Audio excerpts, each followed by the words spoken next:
Hello বন্ধুরা, পাঁচফোড়নে তোমাদের সবাইকে স্বাগত। তো আজকে আমি তোমাদের সঙ্গে শেয়ার করব পাবদা মাছের বেগুন আর বড়ি দিয়ে ঝাল। তো দেখো, এখানে পাবদা মাছগুলো ধুয়ে আমি ভালো করে পরিষ্কার করে নুন হলুদ মাখিয়ে রেখেছি।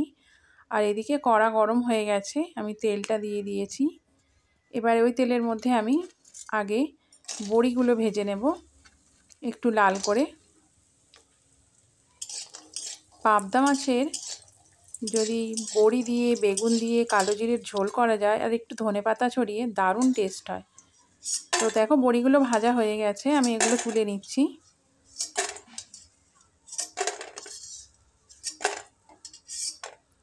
এবার ওই তেলের মধ্যেই আমি দিয়ে দেব কেটে রাখা বেগুনগুলো।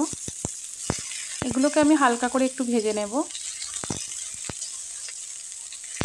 আর এই বেগুনের মধ্যে আমি একটু নুন আর হলুদ দিয়ে দিলাম।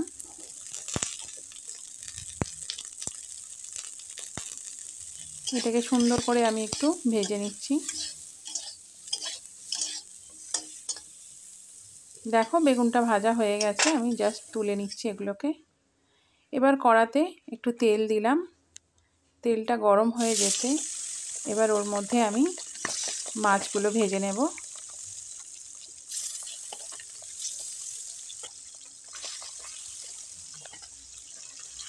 দেখো, মাছও আমার ভাজা হয়ে গেছে লাল করে, এবার আমি তুলে নিচ্ছি। আর ওই তেলটার মধ্যেই আমি একটু কালো জিরে ফোড়ন দিয়ে দিলাম, একটু কাঁচা লঙ্কা চেরা ফোড়ন দিয়ে দিলাম। আর যেই একটু ভাজা ভাজা হলো ওর মধ্যে ভেজে রাখা বড়ি আর বেগুনগুলো আমি দিয়ে দিলাম। দিয়ে একটু নাড়াচাড়া করে আমি জল দিয়ে দিচ্ছি। এবার এর মধ্যে আমি দিয়ে দেব একটু হলুদ আর একটু নুন। তারপরে আমি এটাকে ভালো করে একটু নাড়িয়ে দেব।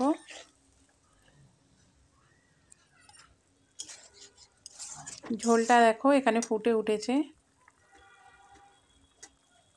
এবার এর মধ্যে আমি ভাজা মাছগুলো অ্যাড করে দিচ্ছি।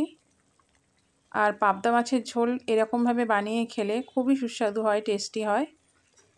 রেসিপিটা যদি তোমাদের ভালো লেগে থাকে তাহলে অবশ্যই তোমরা একটু চ্যানেলটাকে সাবস্ক্রাইব করে দিও, আর একবার বাড়িতে বানিয়ে দেখো, তোমাদেরও ভালো লাগবে।